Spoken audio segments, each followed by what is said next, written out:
Jaya Radha Madhava Kunja Bihari Radha Madhava Kunja Bihari Gopi Jana Vallabha Girivaradari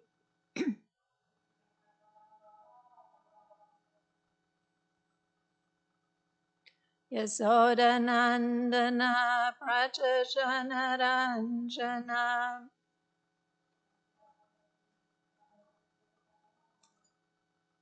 Yamunatira Vanachari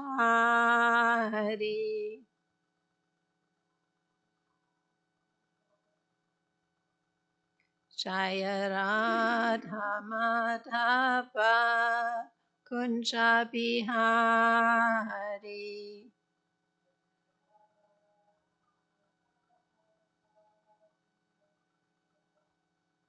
Gopi Jana Vallabha Girivaradari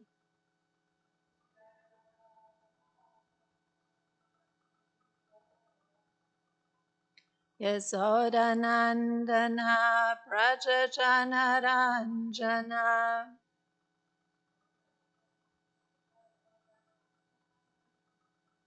Yamunatira Vanachari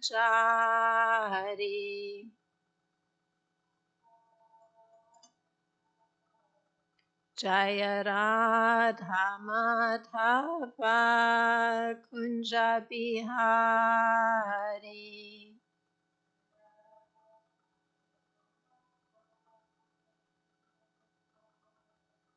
Gopi Jana Vallabha Girivaradari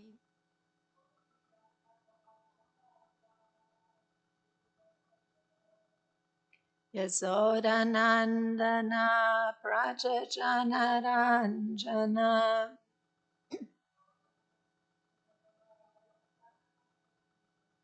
Yamunatira Vanachari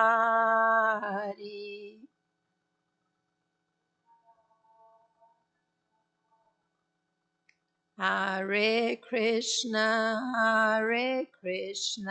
Krishna Krishna, Hare Hare, Hare Rama, Rama Rama, Hare Hare.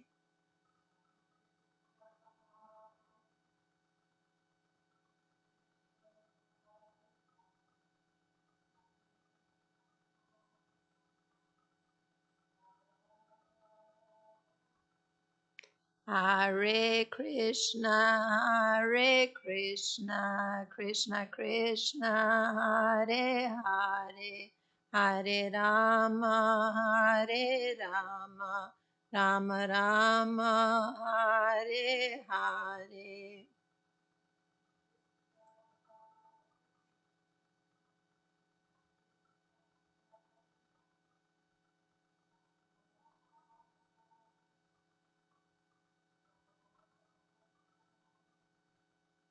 Hare Krishna, Krishna Krishna, Hare Hare, Hare Rama, Rama Rama, Hare Hare.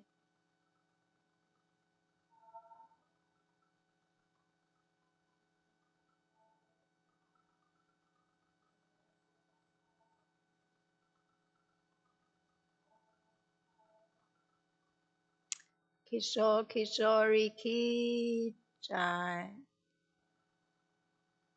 Jagannath Baladev Subhadra Marani Ki Jai. Gonitai Ki Jai. Srila Prabhupada Ki Jai.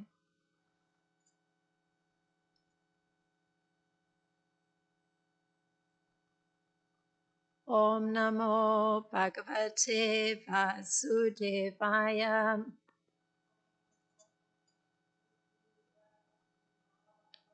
Om Namo Bhagavate Vasudevaya.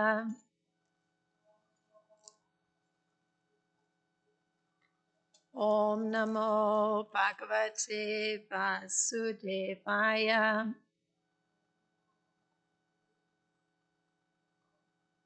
So this morning we're reading from Canto 10, chapter 69, and there are two texts, 32 and 33. We'll chant 32 together. Putranam duhit mam cha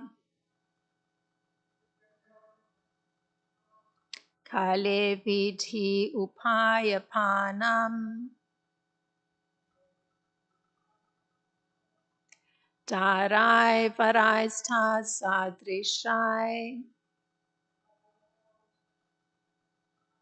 kalpayantam vibhutibihi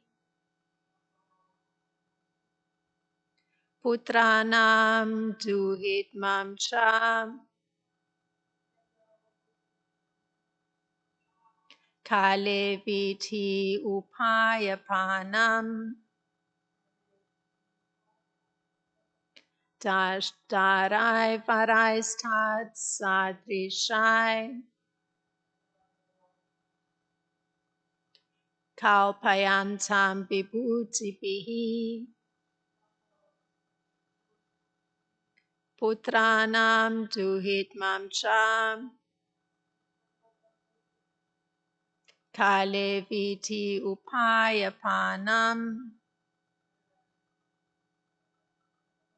darai varaistat sadrishai kalpayantam vibhutibihi. Please chant. Putranam duhit mam cha kale vidhi upayapanam darai varaistat sadrishai kalpayantam vibhutibihi. And the word for word, Putranam, of sons, duhit mam, yesam,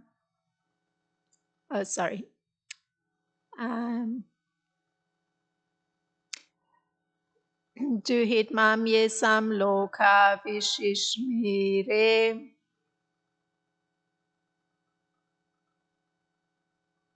of daughters, cha, and kale, of the suitable time,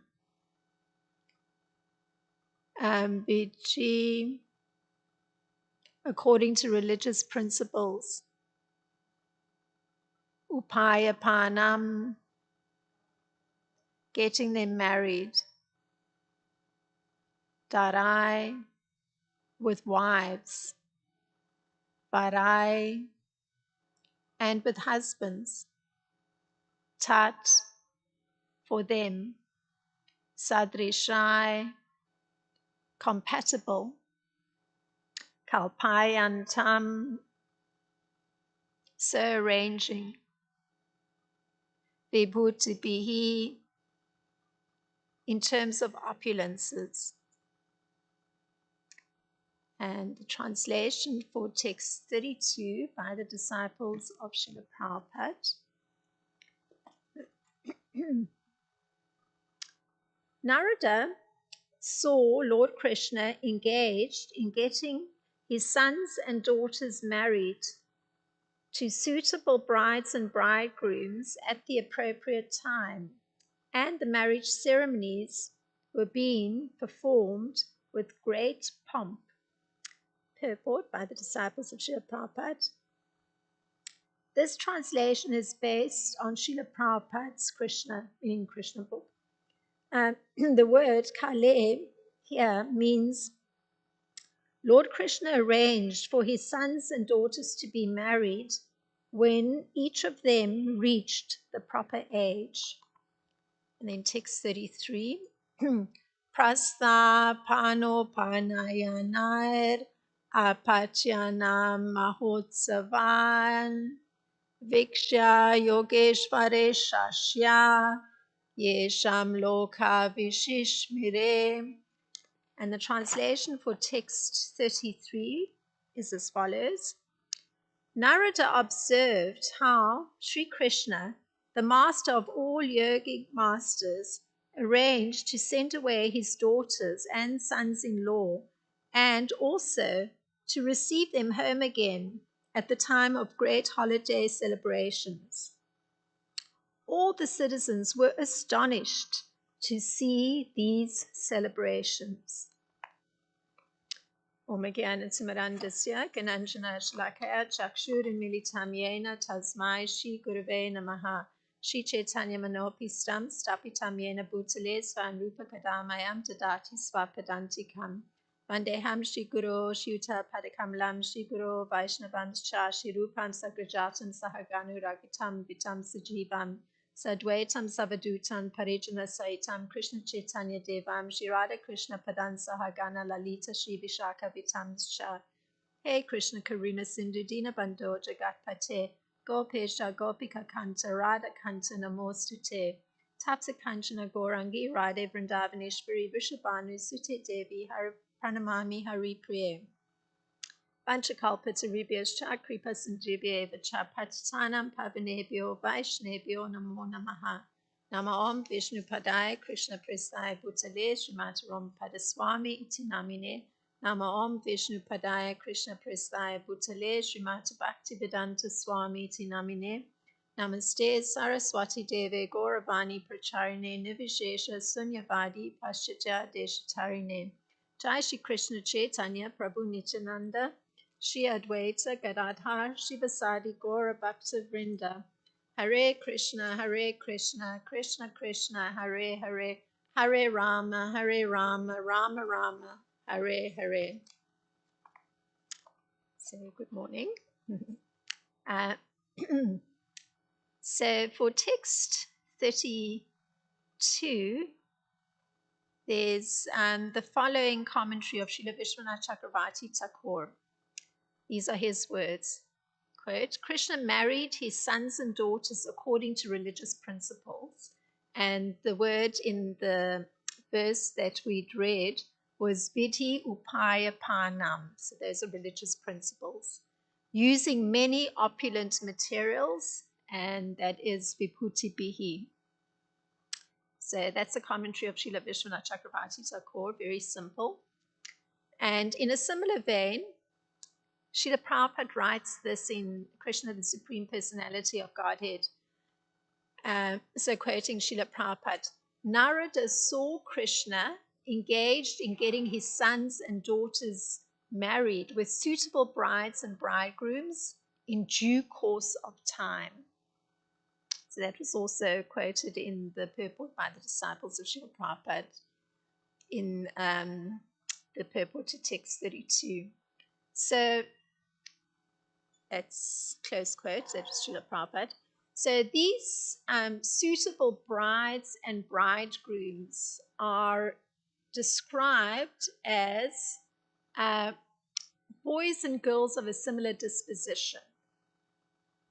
So the reason that there's this criterion for marriage is that by uniting similar natures of the boy and girl, there would be happiness for both of them. So this suitability factor would be helped by the parents consulting an astrologer for the horoscope of the boy and for the horoscope of the girl to see whether there would be factually a union by virtue of their psychological conditions. So there may be similar natures, but still there may be planetary influences, etc., that would come into the picture and actually have an influence on the interrelationship within a marriage setting. So hence the consultation of an astrologer who would be able to have more like the broader view of what the chart and hence the particular karmic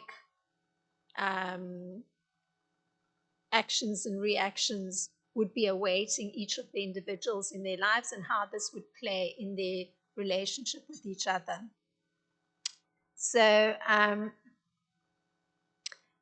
this consideration was very important in determining that the coexistence between the boy and girl would be peaceful and lifelong, because that's what one wants for a marriage, that it's peaceful and that it's a lifelong commitment on the part of both.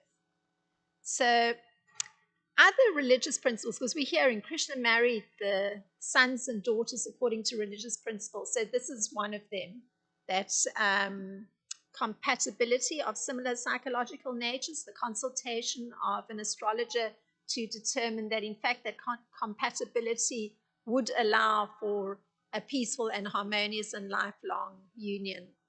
Now, other religious principles to be considered are given by Kardamamuni. So this is in a different section of the Bhagavatam, where Kardamamuni, he was looking to select a suitable bride. So these were some of his considerations. Apart from the similar disposition of the husband and wife, or wife to be and husband to be, there has to be, the consideration is given that the person that's going to be the future spouse, particularly if it's a woman, and this was in the case of Kardamamuni, these were the factors that he looked for. He looked for, apart from the like disposition, somebody to assist in spiritual and material advancement. So this is contrary to having a very different perspective, which is kind of a more regular perspective for those that have not taken or embarked on a spiritual journey. The consideration may be one of sense gratification.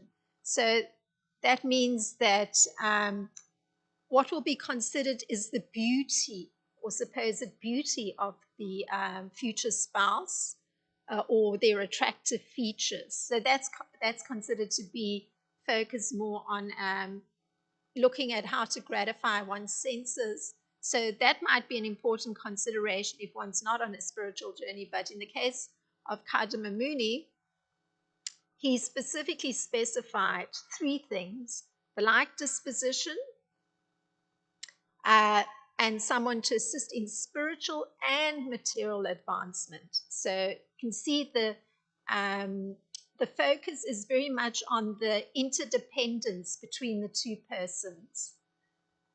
Now, a definition is given, and this is coming from the book of Samskaras, so meaning like purificatory rites. And this is a book by two devotees, Premarasa Dasa and Sandipani Muni Dasa. I gather that they're two French disciples. They give a definition of what is considered a suitable wife. And this is what they say: one who yields the fulfillment of all desires in religion, economic development, and sense gratification. So they cover all three aspects. That's the definition of a suitable wife. So the astrological consideration of good fortune generally, if one's consulting an astrologer, is that somebody has great wealth. That would be considered good fortune. Or it might be considered very good fortune if somebody has very good sons. Or it might be considered very good fortune if somebody has a very good wife. And of these three, very good wealth, very good sons, or a very good wife, the one that's considered the most important, or what makes somebody the most fortunate, is if they have a very good wife.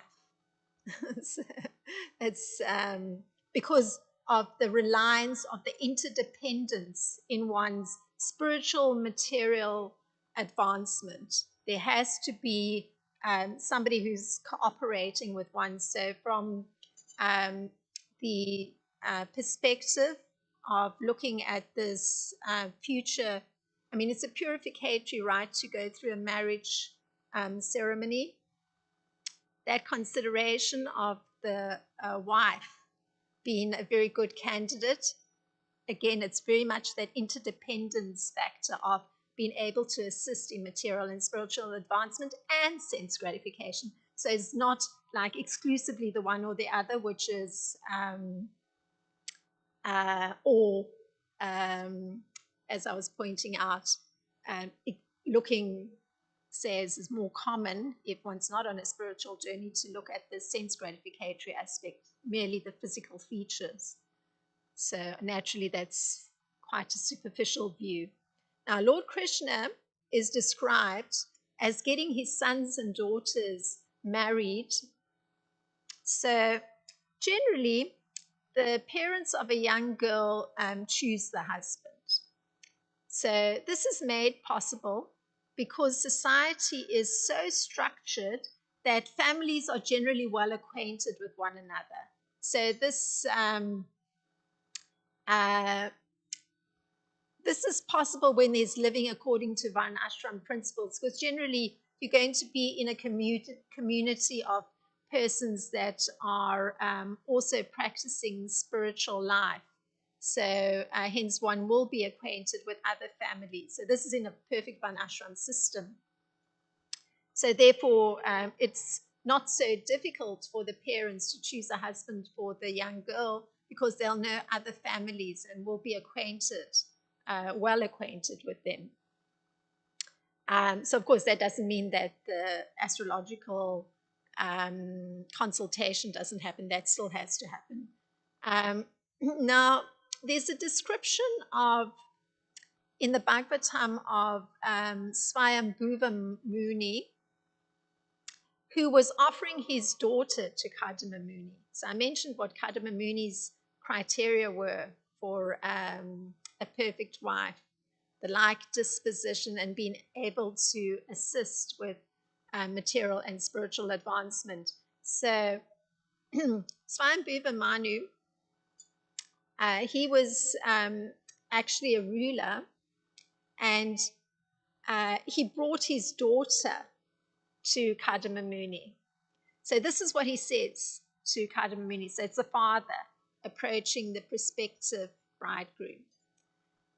To deny an offering that has come of itself is not commendable, even for one who is absolutely free from all attachments, much less one addicted to sense pleasure. So notice how he's worded it, and this is paraphrased by Srila Prabhupada. The father is saying to the prospective groom, so of course it's a king addressing somebody who's been living a Brahminical life: you desire a suitable wife like my daughter, and she's now present before you. You should not reject the fulfillment of your prayer. You should accept my daughter. So this is from the 3rd canto, the 22nd chapter of Srimad Bhagavatam. So in this particular case, Kadama Muni, he had in fact been praying for a suitable wife. And he wasn't actually focused on sense gratification. But the king, being also an elevated Vaishnava, he understood that Kadama Muni had been praying in this kind of way. So he's bringing his daughter and he's telling him it wouldn't be proper if you reject her, because here's something that even if something comes one's way, a very commendable thing has been given to one should accept it. So on the part of Devahuti, who was the daughter of Sandipani Muni, she describes the criteria for a husband. So these are her criteria.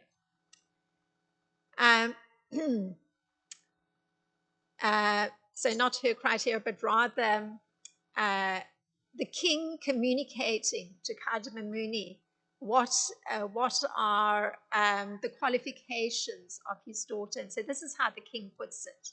So notice, my daughter is the sister of Priyavrata and Uttanapada. She is seeking a suitable husband in terms of age, character, and good qualities. So he puts forward the criteria of his daughter. She naturally wants somebody that's the right age. She naturally wants somebody who's got good character, and she naturally wants somebody with good qualities. And the king adds what her lineage is. She's coming from a royal lineage. And so the moment, so here, thinking of Devahuti herself, she had actually heard about the good qualities and noble character of Kadamamuni from Narada. And she'd also heard that he had a beautiful appearance, that he was youthful and he had a lot of virtue. And then she'd immediately fixed her mind on him. So it's not like in the present time, sometimes persons go through this thing of, joining a marriage website on the internet, and then they're just seeing a picture and the description of the person is by themselves. They're giving the description of their great qualities and achievements. So this is quite different. It's an authoritative person, a spiritual master, who's actually saying, this person, this boy has very good qualities, very good virtues. He's very youthful. He's actually got beautiful features. And so when the king's daughter is hearing this, she accepts because it's coming from an authoritative source, this recommendation of this potential bridegroom. So, and Srila Prabhupada points out that hearing from an authority is a better experience than gaining some personal understanding. So it's not that the poor young girl should have to try and ascertain whether a boy has got good qualities or not through having to find out herself. It's much easier if it's coming from an authoritative source. So this is a much better experience. Obviously, it's not so rough. It allows for a smooth transition because it's coming from an authoritative source, and so one can trust that source, and therefore one can approach the potential partner in a very positive frame of mind. So she had heard from Kadamamuni and that this person was fit to be her husband. And therefore, she became fixed in her heart that she would marry him. And she expressed her desire to her father, who therefore brought his daughter before Kadamamuni, and hence how he presented his daughter to Kadamamuni, pointing out to him that he should not be rejecting her. So this marriage according to religious principles, which is what is emphasized in the text today that Krishna was doing, that I've tried to highlight something of how the religious principles are adhered to. And on the part of Lord Krishna, one also has to look at the type of marriage. So generally there's 8 kinds of marriages. I'm just going to look at 2 that are of relevance here. There's a description of a Rakshasa marriage, which is a marriage by force. And in fact, this marriage is considered blameworthy. So this was a form of marriage formerly current among Kshatriyas. So what happens there is quite different to the scenario I've just described.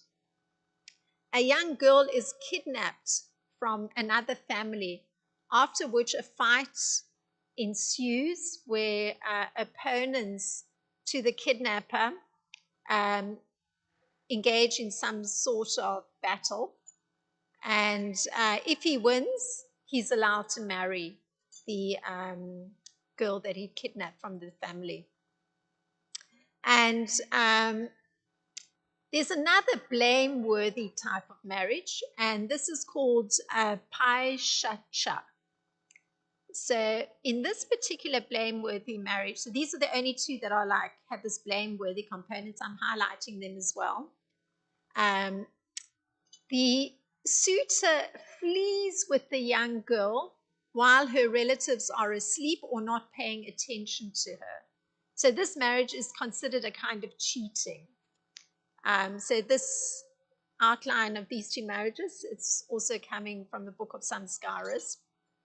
So an example of Lord Krishna arranging one of these kinds of marriages, the former one, where there's the kidnapping, is seen when, and we not so long ago looked at this, Samba, Krishna's son, kidnaps the daughter of Duryodhana. So the explanation is given, and this is Srila Prabhupada's writing. Duryodhana, the son of Dhritarashtra, had a marriageable daughter by the name of Lakshmana. She was a highly qualified girl of the Kuru dynasty, and many princes wanted to marry her. And in such a case, a Swayamvara ceremony is held so that the girl may select her husband according to her own choice. Sometimes in these arrangements, there may be a little test of prowess because this is happening among Kshatriyas. So they're all of royal lineage and they have to show their particular skill in fighting. So sometimes there's some little test that will be there. But the girl generally selects the husband, and if there's a test, it becomes apparent who's the most suitable candidate. Now, in Lakshmana's case, in the Swayamvara ceremony, when she was to select her husband, Samba appeared, so Lord Krishna's son. He was the son of Krishna by Jambavati, one of the chief wives of Lord Krishna. So Samba wanted the daughter of Duryodhana, although she was not actually inclined to have him. So this is very interesting. So you can see this particular type of marriage where there's the kidnapping. Therefore, Samba kidnapped Lakshmana by force from the Swayamvara ceremony. So that was the description of Srila Prabhupada in Krishna book. So the Kurus express their feelings about the kidnapping. So here's the family of the girl expressing their feelings. Quoting them, this came from earlier on in the Bhagavatam. This ill-behaved boy has offended us by forcibly kidnapping our unmarried daughter against her will. So that's how they express themselves. That was in the 68th chapter of the Srimad Bhagavatam in the same canto. So in this case, the fight opposing the kidnapper, which is supposed to be quite permissible in Kshatriya society, it took place not with the other princes who were also trying to win the hand of Lakshmana, but actually supporters of Duryodhana the father. So it was being done in a somewhat unethical way. But Samba still proved his prowess, even though he was facing 6 warriors. It wasn't a proper match, because generally it's supposed to be a one-on-one combat. There were 6 of them, and they were highly experienced warriors. And this is a description of how Samba, Lord Krishna's son, responded. Twanging his wonderful bow, hero Samba struck with arrows the 6 warriors headed by Karna. He pierced the 6 chariots with as many arrows, each team of 4 horses with 4 arrows, and each chariot driver with a single arrow. And he similarly struck the great bowmen who commanded the chariots. The enemy warriors congratulated Samba for this display of prowess. So even in that arrangement that the father of the bride made to actually stop the kidnapper, and it was an unethical arrangement because it was very advanced warriors that were more his peers, not the young princes. Even then, the young prince was able to display his great prowess. So they actually congratulated him. But of course, we heard that it required Lord Balaram, so Lord Balaram acting on the part of his brother, Lord Krishna, uh, to take the corrective measure to see that Samba and Lakshmana did in fact get married. And the description is that the way it worked out, because Balaram made an arrangement that he basically was going to drag the whole city into the Ganges unless the Kurus responded properly and had Samba and Lakshmana have the proper marriage. There's a description that he returned with Samba and Lakshmana to Dwarka, accompanied with gifts from Duryodhana. So here's the father, the marriage takes place, and these are the gifts that the father gives to the groom. 1,200 elephants, 120,000 horses, 6,000 golden chariots, 1,000 maidservants. So this is also a part of these religious principles by which a marriage is arranged by Lord Krishna. A dowry is given to the young bridegroom. So although, and here, we just heard what was that dowry that's given to the bridegroom, although in fact it is an offering by the parent to the bride. So it was Duryodhana giving it as a dowry to his daughter Lakshmana. It's actually considered something that's coming to the groom. And the reason for doing this is that, because it's a religious principle, is that then the young man has all that's needed to start a family, because one has to have some material assets, because part of a marriage is to advance materially. So it equips him to start his family.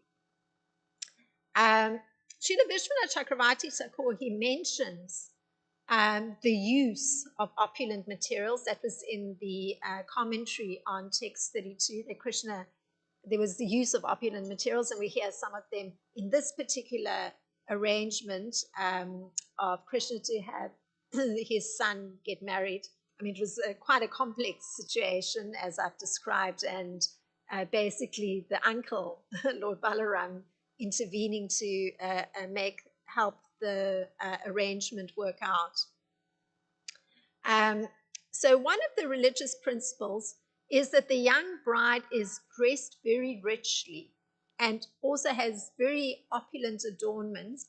And there's a reason for this, that if there happens to be a premature death of the husband, there would be jewels that would allow for her maintenance. So that's the reason. I remember being present at a wedding, one of my former students, and anyway, she couldn't actually move from the temple room to the garden where the reception was, because she was so weighted down. So that's the reason. It's to actually allow for her maintenance should there actually be a premature death of the husband. So and this is given in the book of Samskaras, this particular explanation. So the main consideration in offering a daughter in marriage is the culture and qualities of the young girl as opposed to the wealth. So in the case of Samba and Lakshmana, Srila Prabhupada writes the following. He, Lord Balaram, ordered them to free Samba immediately.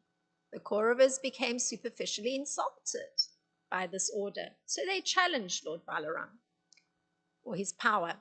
They simply wanted him to exhibit his inconceivable strength.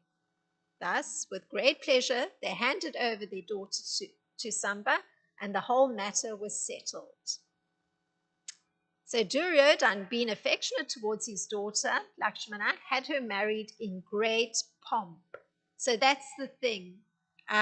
This particular thing that's pointed out in text 32 is Krishna having used wonderful, opulent materials in the weddings. And here we hear one such circumstance, and it's a particularly unusual marriage. It's one of the marriages that sometimes is considered blameworthy.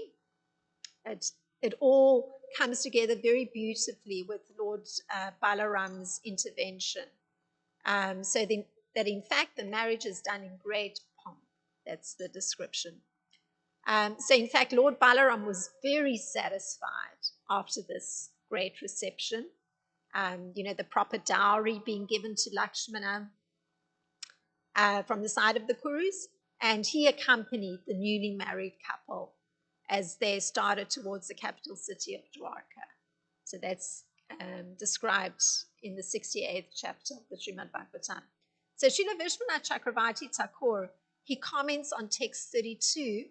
So, and this is quoting Srila Vishwanath, text 33 going on to the next text. This is Srila Vishwanath Chakravarti's words. At the end of yearly festivals, Krishna sent his daughters and their husbands from his home back to their own houses. At the beginning of the festivals, he brought them from their houses. Seeing this, people were astonished. So that's close quote. That was Srila Vishwanath Chakravarti Thakur's commentary. Now, Srila Prabhupada's writing in Krishna, the Supreme Personality of Godhead, he writes like this.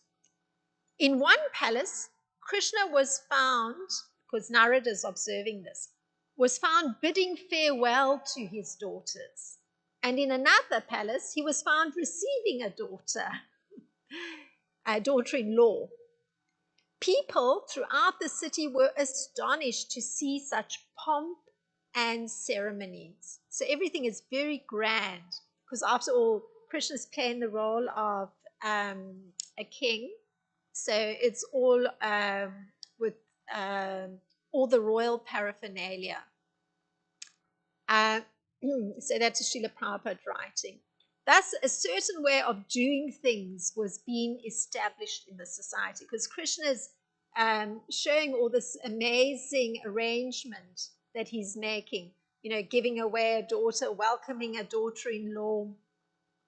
So generally, because Krishna sets an example, being the Supreme Personality of Godhead, he in fact is establishing a certain way of doing things in society. So usually that's called a custom. So customs may differ from one group to another, or from one society to another, or even from one nation to the next. So an example may be a very simple one, even moving away from the topic we're talking about, but let's say in some countries, like if one travels to Europe, it'll be very common to take a nap in the afternoon. It's a custom, from 2 to 5, everything shuts down and people are resting, and then they'll have work again in the evening. In another country, such as where we're residing, this is unheard of. It's not a custom to take a nap in the afternoon. Rather, you work throughout the day and then your evening is free. So that's a custom. So it's mentioned that because we're also hearing that there's a certain ritual that's there, particularly with, these marriages, like for Kshatriyas having this great pomp and ceremony and people being so astonished to see this because it's so opulent. You could say that there's also a certain ritual, so, kind of planning and performing of something. So if one looks at a ritual, it can take place under the best conditions, the best time, when planetary conditions allow for its efficiency. So, for rituals, it's very important, the timing. And so again, there may be consultation with astrology. So when is the best time for a particular marriage ceremony to take place? So it's interesting because, when this point of, or this idea of ritual comes into play, Lord Krishna gives an explanation of ritual, and this is found in Bhagavad Gita. And if one thinks of a ritual as something that's kind of separated from everyday life, it's a special occasion or something that's done specially. So it's not done all the time. It's separated from the everyday world. And you could say that it's meaningful in its own terms. So we've explored how a marriage and all the arrangements connected to it make it meaningful. So it's a kind of ritual in one sense. And naturally, there may be some practical benefits associated with it or not. Here is Krishna's explanation of ritual, and it's very interesting how he looks at ritual. He says, but it is I who am the ritual. I am the sacrifice, the offering to the ancestors, the healing herb, the transcendental chant. I'm the butter and the fire and the offering. So Krishna covers all the components that may be there in something that you could say it's a ritual. There may be a ritual associated with a marriage, how it's done, the particular fire sacrifice, the particular chanting, the particular mantras. And Krishna is saying, I am the ritual. So you can't separate it out from himself. And then Srila Prabhupada gives some explanation that when Krishna is saying this, he's actually referring to a Vedic sacrifice such as Mahayagya, or he may be referring to Jyotisyoma. It's also a Vedic sacrifice. So the mantras that are chanted are in connection with Krishna. And you find with a marriage ceremony, it's very interesting because if it's done in devotional circles, there'll be great care that mention is made, it's for the pleasure of Lord Vishnu. And if it's not connected to, or it's not in spiritual circles, there may be a lot of emphasis on different demigods giving certain boons to the couple. So there may be a lot of mention of Lord Ganesh, or Lord Ganesh is also mentioned in a Vedic marriage ceremony, but there'll be a lot of mention of demigods. So one has to remember that Krishna is saying that he is a ritual, he himself. So the mantras chanted have to be in connection with Lord Krishna. So the items that are made for offering, like there may be some milk preparations, they are also considered to be Krishna. The fire is considered to be Krishna, because the fire is one of the 5 elements, and it's understood that the elements are separated energies of Krishna. So you can't separate a ritual from Krishna. And we're hearing that the citizens are sort of astonished to see Krishna going through all these motions. And I'm just breaking it down to understand how you can't separate Krishna from anything connected to a sacrifice, a ritual, a custom. So separate from considering the custom and the performance of ritual, one can consider that the people were astonished by the marriages as well.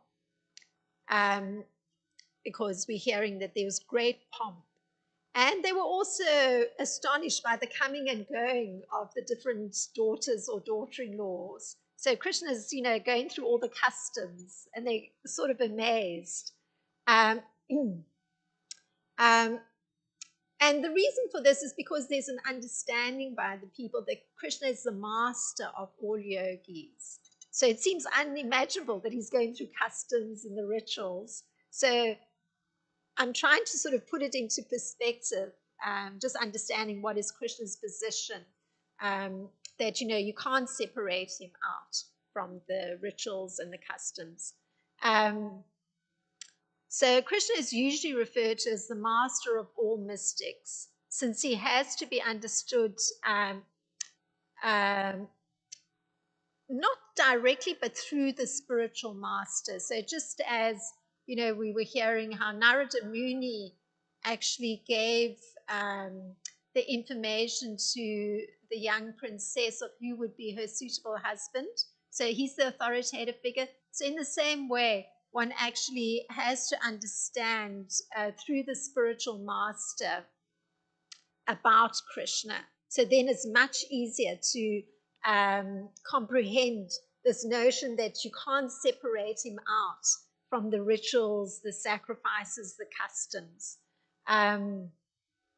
So this is very similar. You could say, there's a text 1875 in Bhagavad Gita where there's mention of Krishna being the master of all mystic yogis.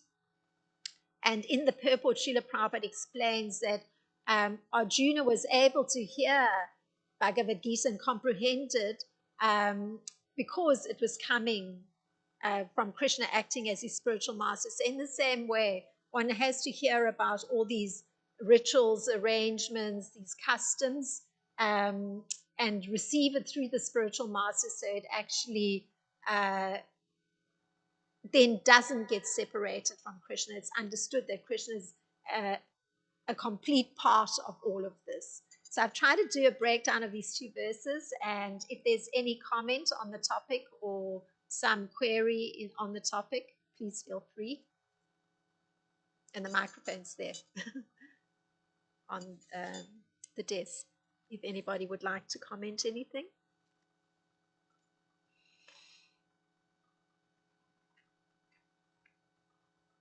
Okay, if there isn't anything, thank you so very, very much for your very kind attention. Srila Prabhupada ki jai, Srimad Bhagavatam ki jai.